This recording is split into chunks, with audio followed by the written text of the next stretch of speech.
Hello there, ladies and gentlemen. Are you ready to rock? I am Gary. You are off stage with DWP. And there's a guy here who needs no introduction, so I'll screw it up somehow to everybody watching. We got Sully from Godsmack, Sully Erna, my man. Thank you for joining us. Of course. Thanks for having me. You bet, dude. So we should be, like all of us, backstage together. Godsmack should have played with Metallica at Welcome to Rockville in Florida and Epicenter, North Carolina. A little something called the coronavirus hit us. Oh, yeah. So fun, right? Sucks, but we're trying to, make some lemonade out of lemons here. I have to say, dude, you were the first, the first call from your agent, John Brannigan, and Paul Geary, who are dear friends to us too. When this all was coming down, Godsmack was the first to kind of shut it down. You called it. I think other bands were maybe in denial. We certainly were for a bit. What foresight did you have on this? What do you like this? Yeah. Listen, I've never, in my whole life, I was always anti-politics. I never really got into it, never cared to, didn't care. There was no interest for me. But as you get older, and politics can really dictate and determine a lot of outcomes in your life financially and for different reasons, I just have been more engaged on this term of presidency than I ever have been. And for several reasons, right? Right. So I'm not going to start going down that rabbit hole because I know everybody has their own kind of belief system on, the Trump haters, the Trump lovers, like whatever, which way that goes, right? But because I've been so engaged in watching everything unfold and how Democrats have acted versus Republicans and whatever, when this thing hit, I was just following politics at the time. I was following the news. I was trying to see who's lying, what's going on, and blah, blah, blah, right? Because there was a lot of crap, if you remember, even before COVID hit with, collusion, this and blah, blah, blah, right? So I was watching that very closely from the beginning. I was actually in LA with my daughter and two of her friends on her February vacation. And I was just starting to hear about this thing that was getting out of control in China, whatever. By the time we got back from February vacation at the end of February, it already became a thing and whatever. And as I watched it for that month and got into March, I just did not see this thing being able to be cleared up anytime soon. So we were thinking part of the reason we made that decision was because we were at the tail end of this album cycle to begin with, right? The record came out 2 years ago. Yeah. So we've had a great run, and we were just going to tour this year as some bonus shows to do some of the radio festivals, April, May, and then maybe do one more solid final Legends Rise tour in July, August. And when all this hit, everyone's pushing, and we're thinking, well, even if we thought that we were going to be okay to do shows in the fall, we're thinking, why? We're already going to kind of come off the road to start writing and recording a new record anyways. So instead of fighting for our piece of real estate in the fall, which probably won't happen anyways, and we're just going to make more promises to the fans and have to cancel, why don't we just push out and be first next year to find the venues we want, the dates we want them on, the tour buses we want, get like way ahead of the game for once, because we are always the last minute band. We always say like we're going to project way out, and then it's always last minute, and Steve Wood can't find tour buses or somebody, and we're like, So we're like, let's go way out, man. We're going to do a record anyways. We'll take the rest of this year, call it a rehab year. Everyone's going to be rehabilitating anyways, because even if they try to open venues, two things are going to happen. Either people are going to still be a little shell-shocked and not want to be that close to each other because of COVID, or they're going to realize they got hit in the bank account and probably have the attitude of like, well, maybe I should replenish my savings before I go drop $100 on a concert ticket or $50 or whatever. And those two reasons really became the deciding factor on like, let's get way ahead of this. Wipe it out now so we're not scrambling down the year. Focus on getting creative, spend the whole year writing and recording, come out with another great record top of next year, and just start planning that out in hopes that by summer or spring of 21, we're safe to do this. And we don't even know if that's going to happen. speaking of that, you're one guy who doesn't sit still too well. Can you Whether it not is, tell? yeah, whether it's ADD 20 or just, minutes late meeting you here today. um, I'd love to catch. So one quick thing on that note, when you were shutting it down, we were texting each other. I was in London on my way to Amsterdam with my daughter and wife, Wow. who was studying abroad. And we were talking about how we're going to save rock and roll together. And during the texting, you kind of I still have them. You made mention of, this COVID's more real than you think. This, this was early days. This was like end of Feb, like March 1, March 2. And again, I just remember you were the first to call that. But please catch up everybody what you have going on, from new music to what you were planning with Shannon, and update everybody, please. Well, there's a lot going on, but what is going to be permitted is yet to be told. So again, my main priority is to spend the rest of this year with my band, writing, rehearsing, recording, mixing, mastering, getting new Godsmack ready to go for the top of 21. And I'm really hoping to be able to get even a solo record done this year. So I'm going to try to get very aggressive with my creativity and get 2 records done before the holidays. So that's going to be challenging. Got a lot of rights about though, right? Once I'm in that creative space though, it usually starts going quick. It's just getting that wound open again and trying to get that vessel to work, that instrument to work, because when it's closed off for a while and you're just being dad and you're being the guy trying to set up a new business and you're installing new hardwood floors at your house or something, you're just that dude, right? And you're not playing guitar and getting artsy. And so I got to shut off that to become this again. Once I get into that open space, then I think I should be able to get a couple records done this year. So as far as content goes, that's one of my missions to accomplish in 2020 while the world is rehabbing. The other thing that we are getting very close on is I have a feature documentary that's been shot for many years now about my life story from zero until I got a record deal, which was based on the book that I put out, The Paths We Choose. And yep, that's it. I want to get to that because you can see there's a signature. There's a great little backstory about the signature. So we'll get to that.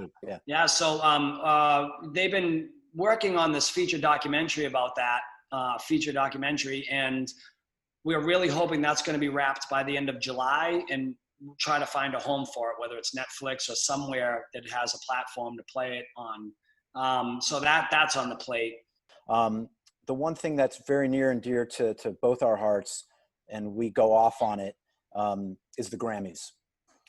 So it's coming. Yeah, I did an entire proposal, which included testimonials from you, from Tom Morello, from Dave Grohl, from Corey Taylor, about a hard rock category. So for those who don't know, regarding the Grammys, there's a rock category, but it has been hijacked by Imagine Dragons and 21 Pilots. No disrespect to those bands at all, but what has happened to the Godsmacks of the world and is you're relegated to nothing in a sense, because there's rock and then there's metal.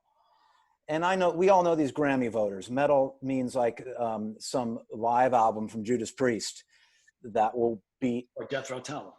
Oh, Jethro Tull. Thank you. That will beat a great, Death Heaven or Gojira or Mastodon record or something. But whatever. Yeah. It's a shock and it's a crime that the Grammys don't recognize our world of rock and hard rock, because there's so much great music. So, and I'll stop in a second. I did this whole proposal, and I thought there was no way this is not going to get approved, and we're going to have a hard rock Grammy Award. And they just shot it down. Meanwhile, there's like 5 freaking Latin blues categories, 3 jazz categories. So you're on this mission, God bless you, to have the Grammys recognize this world that is that's so big. Our festivals alone, when you have 40,000 people per day in Columbus or in Louisville, Kentucky, or in Jacksonville, Florida, watching Godsmack, watching Papa Roach, watching Seether, Chevelle, you name it, and for Grammys to recognize it, again, is a crime. I agree. And I think, another thing too, people need to understand is that once you eliminate a genre like that, which is to me one of the most important genres in music history, you're invalidating everyone from the Beatles to Elvis to the Rolling Stones to Led Zeppelin to Aerosmith. It's like you're invalidating the Stairway to Heavens and the Dream Ons of the world. So it's not even about what's current today. You're eradicating it in a very long, honorable list of artists and songs that have changed our music history over the years. So to me, it just doesn't make any sense to pull a category, especially like that, right? So people have their own love and passions for their heavy metals and for their bluegrasses and for different things like that. And every single one of those genres have proved some kind of, reward, some kind of trophy, some kind of milestone that each genre has hit. But to think that you're going to pull a category that has probably hit more milestones than maybe any music in the world, right? Because when you start talking about from Elvis through the Beatles, through everyone, all the way up to the Godsmacks and Pearl Jams and whoever else is that belong in that category. And there is definitely a clear difference between hard rock and alternative rock. There's a clear difference between hard rock and metal. There's a clear difference between hard rock and classic rock. This is just like a very powerful, broad category. And I'm hoping we're closer now to the Grammys setting some new people in place, setting some new policies in motion, and starting to get a younger academy for voters and things like that. Because I think there was the same old people over and over and over and over again. And I don't think they understand what the genres are or know how to categorize them. So, I remember there was these stretches of years where it was like, almost like they had their eyes set on a certain,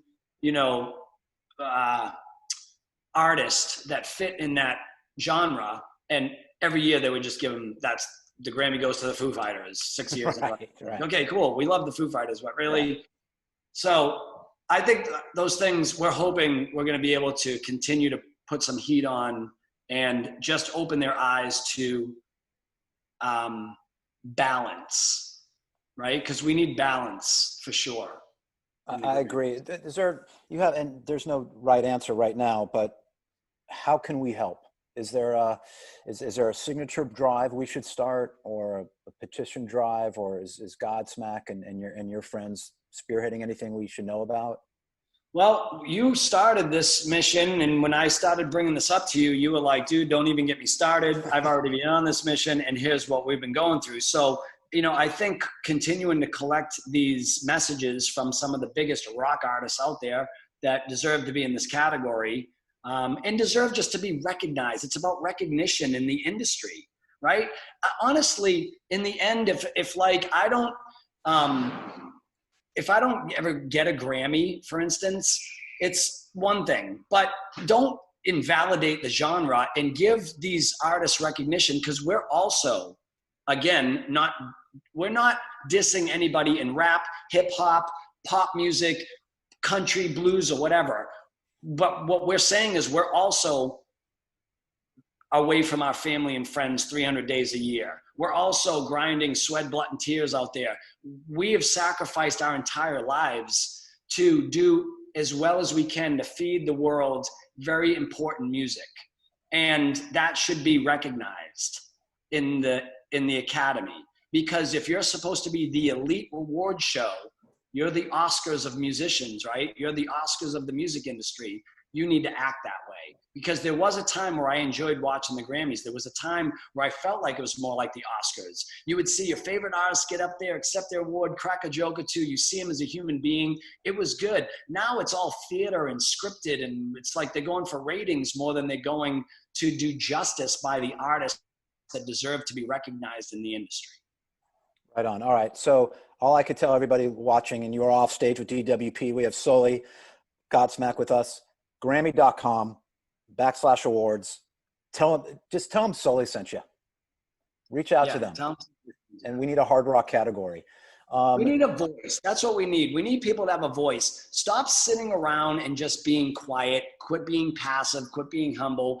You know, I think we're watching right now in this world a lot of bad people being vocal. A lot of bad people being, you know, putting actions to their belief system, right? So it's like, if you're going to have the bad people be that vocal, then why aren't the good people? Because there's way more good people than there are bad people, right? Yes. I believe that. There are more of us than there are of them. Absolutely. Totally, right? And so right now what we're doing is we're giving the bad people an opportunity to group together, which makes them look like they're in the masses. But the problem is there are millions and millions and hundreds of millions of more good people out there that if we became vocal would make a bigger difference. And those groups would be they would shrink. And, you know, unfortunately with bad people, it doesn't take much of a group to create a lot of damage. So it's the same concept in general when you're being quiet and passive, or you're being active about voicing your opinions. And if people care about these categories, then they should just speak up. And part of speaking up is engaging with people like us, because we can set a mission in place and go for petitions and go for, you know, people's testimonies or whatever, but we need you to have a voice. Because without the voice, it goes silent. And if it's silent, no one thinks it's a big deal. So the squeaky tire gets the oil. That's the theory, right? Absolutely. That's how I got you to agree to this. I kept on emailing you. No, it's silence equals violence. Silence equals oppression. Everybody, don't be, you know, when somebody's like, yeah, I don't know, I just may not vote this year. That means you're voting. Yeah. By not voting means you're voting. Yep. So it doesn't add up for me.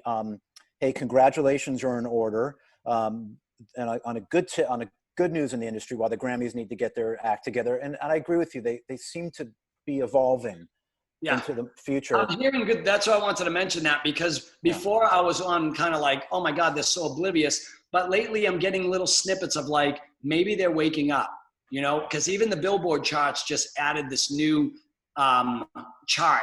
Right. Yeah. So now they're recognizing the hot hard rock songwriters and the hot hard rock producers. You just buried my lead. It's waking up the industry though, right? So these are all little nudges in the right direction. Yeah. So that's what I was going to bring up. Billboard has started a songwriters chart and Sully's all over it. Congratulations. I've lost count of your number one songs. I think you're up to like 87. I wish.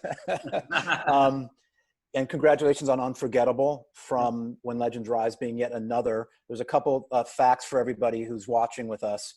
Godsmack is one of five bands in the history of music to have 4 number one singles. One of 4 bands. Because one band's done it twice. My bad. I don't know. I heard it was, oh, really? Yeah, Shinedown. Oh, was it Shinedown? Yeah. They had 4 consecutives twice in a row? 2 albums, yeah. Godsmack, Disturbed, Shinedown, and the Black Crowes debut. Black Crowes, yep. Yeah. Sully, to put you on the spot because they're all your kids, what was your proudest number one? This one. Really? Well, there's 2 now, I got to say, and they're both on, oh, God, I don't know. That, you know, now you just opened up a can of worms. Because I would have to say my first one, right, whatever, because that's the real stepping stone from changing your life, you know, that's your whole blood, sweat, and tears in one shot. So that's a pretty proud moment. But then Under Your Scars went number one. And that was a really proud moment too, because it meant so much to me to know that we were dealing with touching the lives of so many people that battle mental illness and depression and anxiety and bullying and PTSD and suicide prevention and addiction. And that song encompassed all of that. And that was extremely proud for me to know that that one got there, because it was our first ballad we ever did, a power ballad, right? So that was another reason where we were freaking out going like, are we sure we're supposed to do the song? But then this one's a real proud moment too, because this was way more about the kids being the face and the voice of this video than it was about Godsmack having a number one single. And I wanted this one for the kids. This is this is the new generation. They're the ones who are going to make a difference in the future. So music and hard rock music, by the way, means that much to those kids. And that's why they wanted to be a part of this and have a voice and tell you how important music was to them. So I'm glad, because this one was for them, you know? That's nice, which is very much captured in your Unforgettable video too, by the way. So if for those who are watching Off Stage with DWP, please check out the Unforgettable video. And we're about to release a mini documentary on that. We just did a 6-minute kind of behind the scenes on the making of that whole thing with the kids. So that's going to come out any minute now. Oh, please get that to us. Yeah, for sure. Yeah. You know, I have personal favorites too. There's, again, you guys, from Awake to I Stand Alone to Whiskey Hangover, Crying Like a Bitch, Bulletproof, When Legends Rise. Our favorite song at DWP Live from Godsmack is Keep Away. Oh, wow. Always. It's and maybe classic rock now. It is classic rock, but to have 40,000 people sing Keep Away From Me, that there's a little moment in that song where you don't have to kind of tell them what to do, you know, and it's Keep Away From Me and then Stay Away From Me in the next verse. Yeah. It's the anthem for COVID. Totally. Yeah. Right. I was way ahead of my time. Yeah. See, you see the future. What is your favorite song to play live?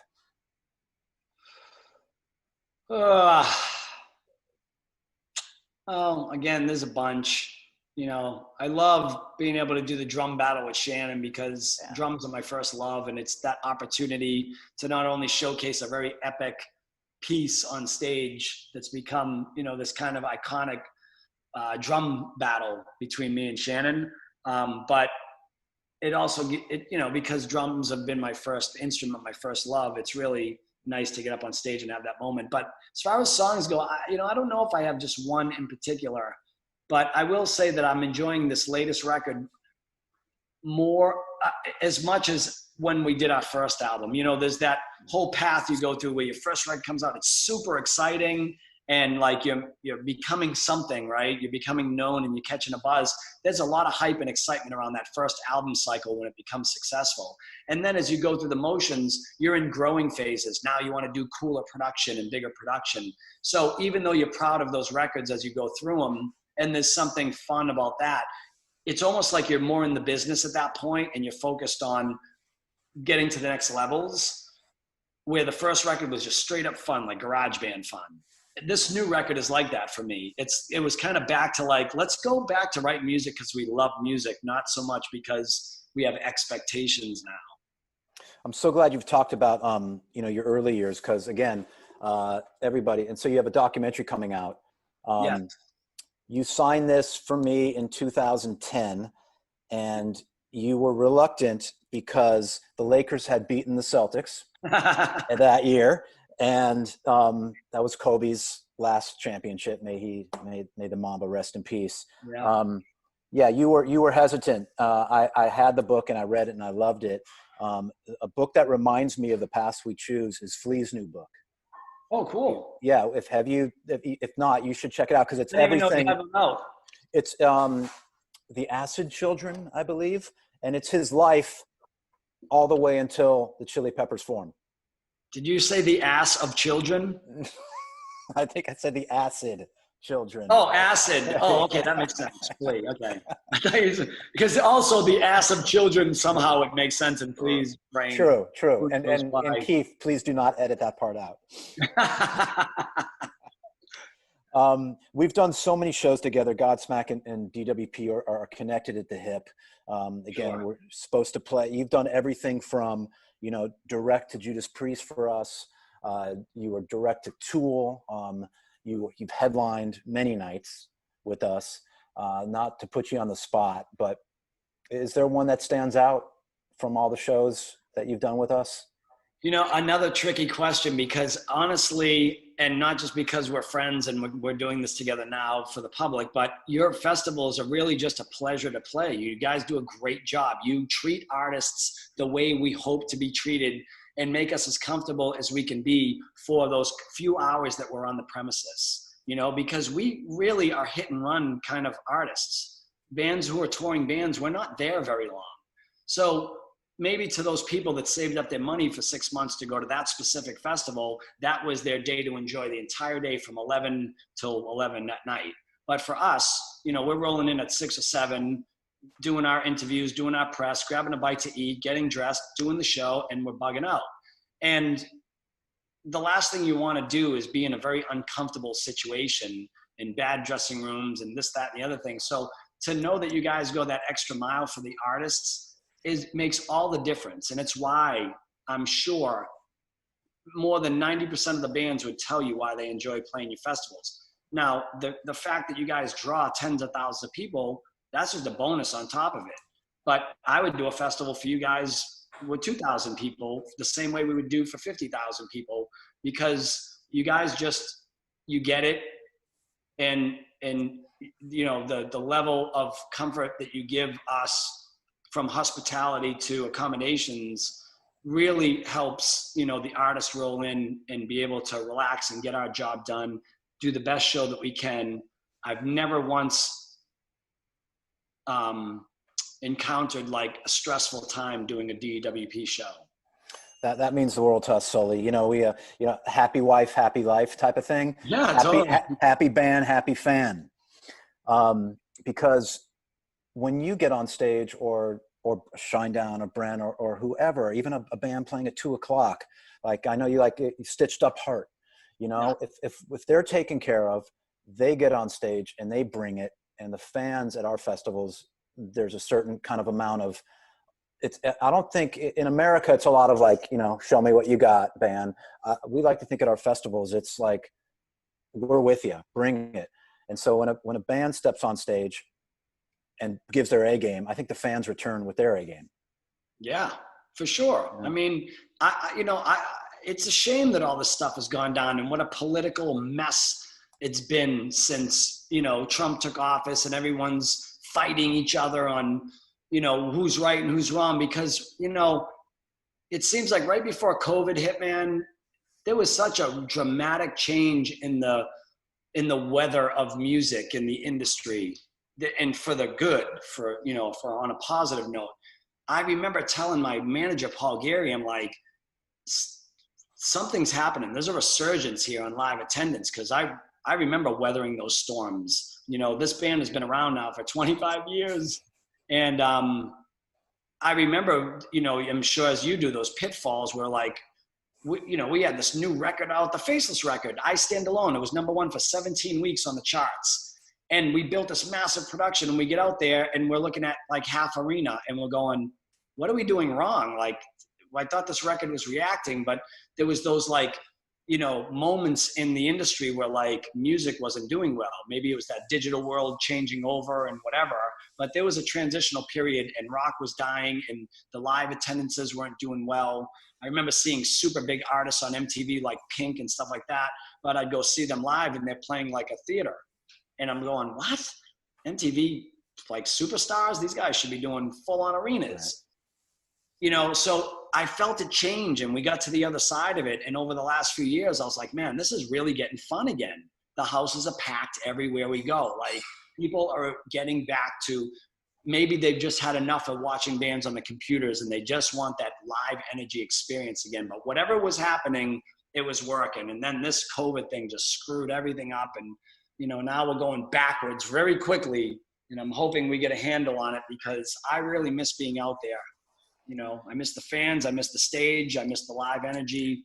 And, you know, I know we're resilient. We're going to get a handle on this thing. And I really believe that before the end of this year is over, we're going to be on the other side of this thing, working towards a better America, you know. Your lips, man. There's an optimism that we feel too. And I know there's a hunger for not only the fans, but bands. And we've talked about that. Bands are hungry to get out there.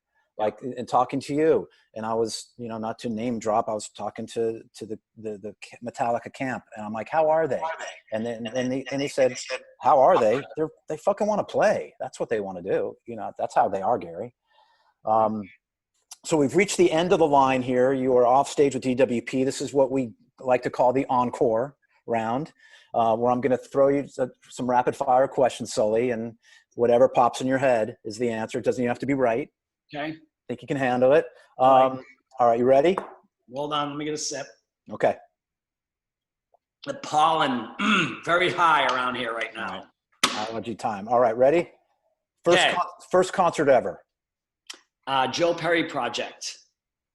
I would assume in Boston. Lowell Auditorium. Wasted on Lowenbrow, 13 years old, threw up all over the barricade. Beautiful. Thank you, good night. Was the throw up during the show or before? Right as soon as Joe Perry came on, his amp was so loud it made me dizzy. I threw up right in front of him. Did you hit the bathroom or you like, no, I'm staying in spot? I wasn't giving up that real estate for nothing. Yeah, but the people around you had like Lowenbrow Sully throw up. Just fuck. Right, because Aerosmith had already split up at that point, and so those are the years, the early 80s. All right, best concert you ever went to? Whoo, that's a tough one, man. I am going to go with probably the one that made me tear up the most. It's such a good question, Gary. I have to pick one? Yeah, something popped in your mind. Okay. I'm going to go with Beastie Boys, Intergalactic.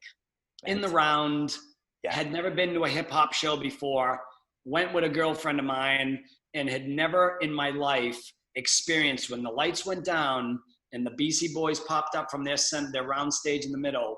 I watched the whole arena stand up, and for an hour and 90 or maybe 100 minutes, 120 minutes, however long they played, never once did I see anyone sit down, and I watched the whole place dancing the entire time. And there was just a chill that went through my body, and I went, damn, man. 3 dudes down there, and they're doing this right now. The electricity in that building was electric. It was crazy good. That's a great answer. Beasties to me are a total rock and roll band. Their ethic and the energy and right. That's. I will throw in a quick bonus one though. All right. The A second 1B Rush show ever in Irvine. I couldn't go to the very last one because Godsmack was touring, but me and Shannon, being Neil Peart fans our whole life, that guy changed my life as a drummer. I was like, we got to see this before it ends. So we got to the second to last show. And I got to tell you, we were like 2 kids in a candy store. That's great. Air drumming, crying a little, hugging, like jumping up and down. It was ridiculous. Greatest thing about a Rush concert is usually at a rock show, like the first 10 rows are like air guitar. Yeah. At a Rush concert, it's all drums. All air, yeah. Your favorite support tour when you were supporting someone? No questions asked. Boom. Yeah. Okay. Most fun tour ever. Okay. Those guys, they treated us like amazing. Yeah, they're kind of the kings of the hill. Amazing. You know? Who's your favorite rock and roll singer ever?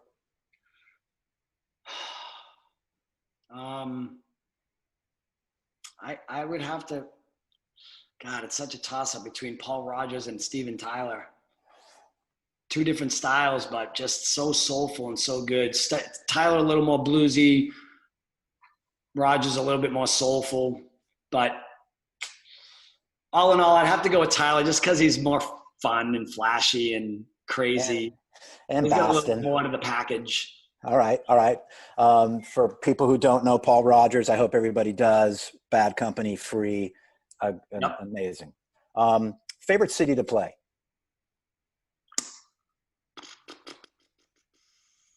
Another good question, man. There's always a few that are like neck and neck, so it's hard to always just pick one. But I mean, honestly, born, raised, 52 years here in Boston.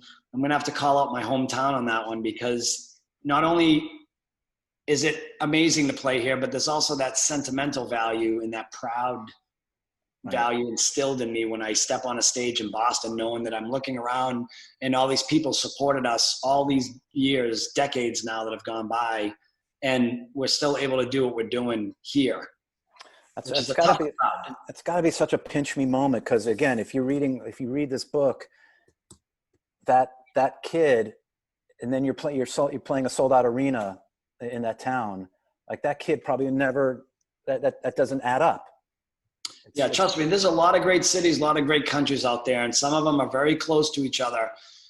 They bring different feelings for different reasons, but Boston's born, bred, and it's a very proud moment to know that I always look at those sales. I don't look at sales much, but I always want to ask, like, when we're rolling through home, I'll call Paul up. Can you just give me a ticket count? He's like, sold out. I'm like, yes. That's awesome. Yeah. A couple more, dude. Your favorite post-show cocktail?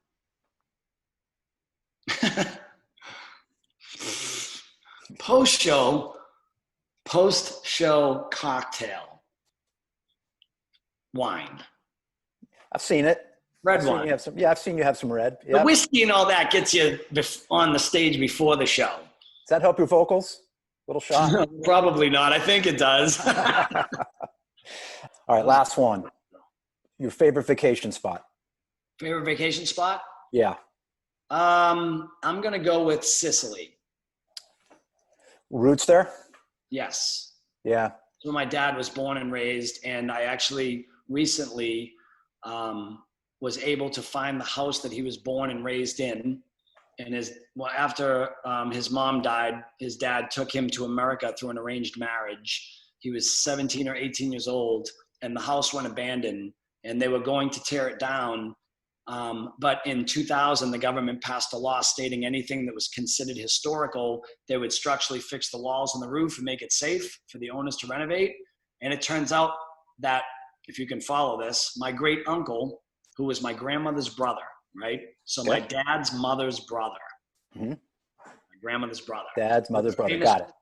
Famous composer in Sicily. And he created his own emblem that went over the doorway of where they lived in stone. And he's not world known, but in Sicily, he was a very, very famous composer of Italian music. So he passed away, left the place to my grandmother. My grandmother passed away. My grandfather took my dad and his sister to America through an arranged marriage. When the place went abandoned, they thought it was going to get knocked down. The government stepped in and fixed the walls and the roof, but it was just dirt floor, stone walls. But because of that emblem, they deemed it historical for my great uncle. So I went in, and without my dad knowing, I renovated it. And so now we have this cool little house in Sicily, not very big, but it's a nice place. And I brought my dad back there to sleep in the house that he grew up in for the first time in 57 years. He had no idea. Man, Sully, God, you just crushed the encore. It was really, really cool moment, you know. We went there a couple of times to visit, and he would always say, oh, let's go walk by the house, you know. My dad's older now and stuff, and we'd walk by the house. Oh, I did this as a kid. I did that as a kid. I got in trouble here, whatever. Okay. Next time we visited, now in the meantime, I'm working on this behind his back. Yeah. Oh, let's go by the house, you know, walk by the house. It's still boarded up, cinder blocks, whatever. Oh, I did this here. I did that there. Third time we went there, it was done. And I knew he would say it, so I didn't set it up. And I just let him walk around the town. We went here, got a gelato, whatever. Hey, let's go walk by the house. All right, let's walk by. I let him go first. We turned the corner, and he looks at the door that was once boarded up and is brand new. And he just looked back at me, and I was holding the key. And he looked at me, and I said, now you're going to sleep in the house that you haven't slept in 57 years. And he walked in, and I had it all set up with pictures of his mom, his dad, my great uncle and his band, my dad and his band, me and my band, you know, and it was just really cool. 3 generations of music, where it all started and how far back my music bloodline went. And he was like, I'm like, yeah, damn. When was that? wait a second, I got the cap on. That was about 3 years ago is when we finished it. But this project had went on. I took ownership of the place back in 2004. And over 10 years or so, I just saved my money so I could do this one day for him. And so he knew I took ownership of it, but he didn't know that I was doing this renovation. Yeah. And then right after we finished our European tour a few years back, me and my drum tech, he came with me, and we just ran around Sicily getting furniture and decorating and doing all the stuff. We did it all in a few days after it was done. And then I came home, and then, you know, the next time me and my dad came out, I was able to surprise him with it, and it was pretty cool, especially considering we didn't have a good relationship for about 15 years, you know. That is, all right, and that's one hell of a Father's Day story. There's going to be a little snippet of that stuff, too, in the documentary, you know. Good, you captured that? Yeah. Nice. All right, everybody, this has been Offstage with DWP and our brother-in-arms, Sully of Godsmack. Any last things you want to say to the fans out there and people listening? We miss you. We miss all of you. We cannot wait to play. I guarantee you every single artist that you love loves you just as much and realizes it now. And I will say that COVID and all this insanity has not only humbled me, but I bet you humbled a lot of artists to know we will never take what we do for granted. And so hang in there, stay safe, stay healthy. but we're coming back. The world will be better, and it's up to us to make that decision, because when all this stuff goes away, we, the people, are the ones that are going to dictate what happens with this country. And there's way more of us than the bad people. So speak up. Let's eradicate this thing and get back out there, join together, and have some of the best and biggest concerts you've ever seen from 21 on. And by the way, you guys, I think this is a good opportunity for you too, that when this happens, I'm pretty sure you can convince every artist at this point to join together. We should create the new Peace Freedom Rally Festival, stadiums across the country, bring us all together. Have all the artists agree to do this thing equally and just line us up and let's go. Everyone gets an hour, and it could be the most killer freedom bringing back America festivals you could ever have since the 60s. The gauntlet's been thrown down. An assignment. Wimmer, are you listening? We got work to do. Do it.